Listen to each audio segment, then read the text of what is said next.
Hello everybody, it's Family here to talk you through the details about the purchase, the exchange, and the usage of the JR Pass in this video.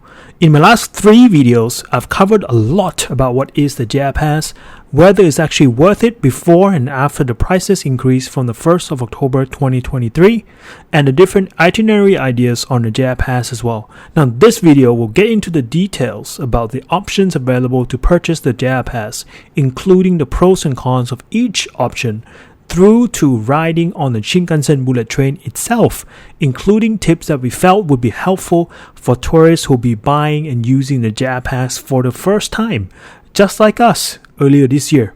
A gentle reminder for travelers going to Japan by December 2023 or January 2024, you still have a few days left to purchase the JR Pass before the prices increase by about 70%.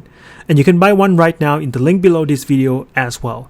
Now, you can also watch my previous videos about how you can take advantage of the current prices and use it by December 2023 or January 2024. Now, regardless of whether you're buying the JR Pass at the current prices or after the price increases from the 1st of October 2023, this video will give you some practical tips on purchasing through to riding the Shinkansen. So, let's talk about it. If you're not sure what the JR Pass is, it's a special ticket for tourists visiting Japan that allows you to explore different cities in Japan at fixed prices in consecutive days of 7 days, 14 days, and 21 days. So it's especially worth it and will save you money if your travel plan includes visiting various cities in Japan on the Shinkansen, while also maximizing your unlimited perks of daily local transports across the JR trains and buses, as well as the JR ferry if you're heading to Miyajima as well. Now that you know what the JR Pass is, and because I've had the first-hand experience using the JR Pass this year, allow me to walk you through the 3 important details about the JR Pass. Number 1 is how to purchase the JR Pass and the 2 main options available, including the pros and cons of each. Number 2, tips and how to exchange the JR Pass.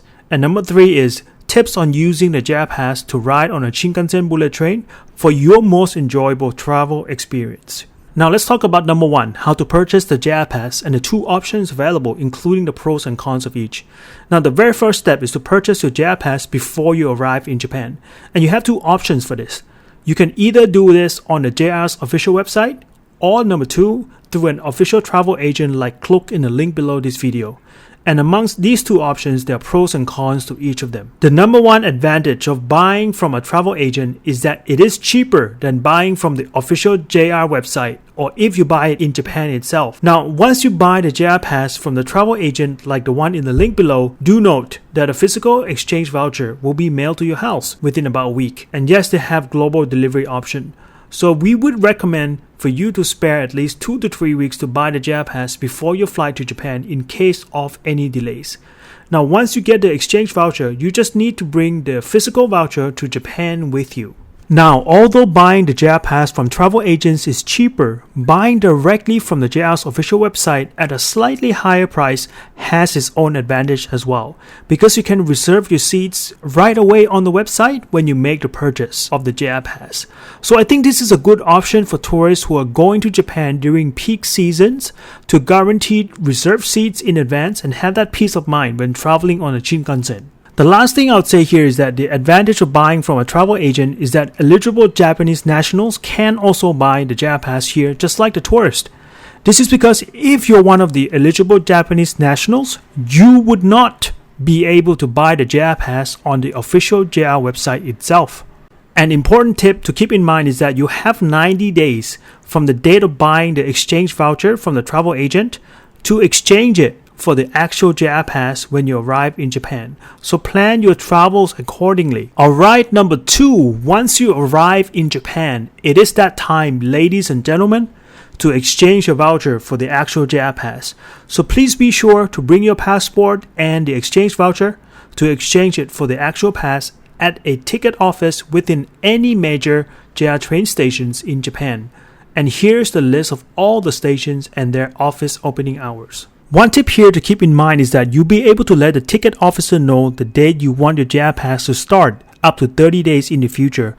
And because riding on a Shinkansen is on a first come first serve basis, I would do it as soon as possible so you can choose the best dates and timings to ride on the Shinkansen and also reserve your seats as part of your travel plans. And this brings me to my last point, which is about using the JR Pass. Once you have the JR Pass with you, I would highly recommend for you to do at least these two things for your most enjoyable rides on the Shinkansen. Number one is to reserve seats on a Shinkansen. This is especially important if any of these three things applies to you. Number one, if you're traveling during peak season, which are these periods that you see right here, you'd want to reserve a seat in advance, otherwise you won't be able to get on a Shinkansen and will need to choose other timings. Number two is you have large luggages that exceeds the threshold requirements, which is 160 centimeters in total dimensions, as you can see here. And by the way, it cannot exceed 250 centimeters in total dimensions.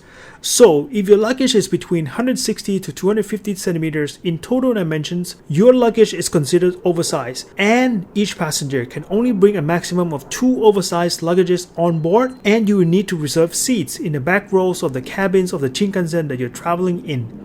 Now, if the seats are unavailable, you can still proceed to reserve other seats, but you need to pay an extra 1,000 yen for each luggage to one of the cabin crews on the Shinkansen to keep your luggages in the designated luggage storage area on a train. Number 3, if you hold a green or premium JR Pass, you should reserve a seat before getting on the train, because there's technically no such thing as free seatings on the green car of the Shinkansen.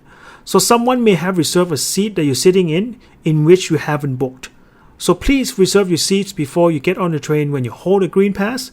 Otherwise, you may be asked to go and sit in the standard cabin if the green cabin is full. Now, the second thing you should not forget to do when riding the Shinkansen is to bring food on board, which I think is awesome. On the day your JR Pass starts, you might be thinking about what to eat during those few hours on the Shinkansen rides while you're mesmerizing in the beautiful sceneries on the 300km ground speed of the Shinkansen. Now, we were quite surprised that you're actually allowed to bring food on the Shinkansen.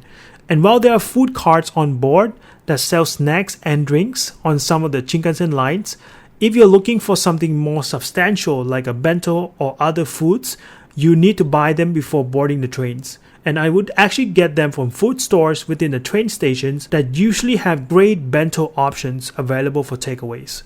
Here's also a bonus tip. Once you start using a JR Pass as well, you should also download and use these 3 Japan travel apps to help you explore your transport options on the go while you're in Japan, especially if you're riding on a Shinkansen.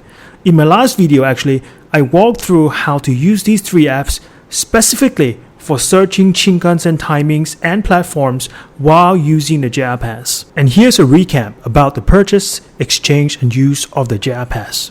The Japan Rail Pass is a great and cost-effective way to activate unlimited travel around Japan in consecutive days of 7 days, 14 days, or 21 days with ease on a Shinkansen, and local transport options like buses, trains, and ferries as well. When it comes to buying the JR Pass, you can purchase directly on the JR website if you're traveling during peak seasons, as you'll be able to reserve your seats online in advance. While if you prefer to save money, then be sure to buy your pass from a travel agent like click in the link below this video at least 2 to 3 weeks before your flight to Japan. Once you're in Japan, you can simply bring the physical voucher with your passport to exchange it for the actual JR Pass at the ticket office. And once you have the actual JR Pass, the 3 main tips to using the JR Pass is to reserve your travel dates and seats at a ticket machine inside the JR stations. Buy some delicious Japanese foods on board and have the 3 travel apps ready to see your transport options on the go and enjoy your trip in Japan. Thank you for watching. I hope this was helpful to everyone who is considering the JR Pass. And don't forget to like and subscribe to our channel for more amazing lifestyle contents to come.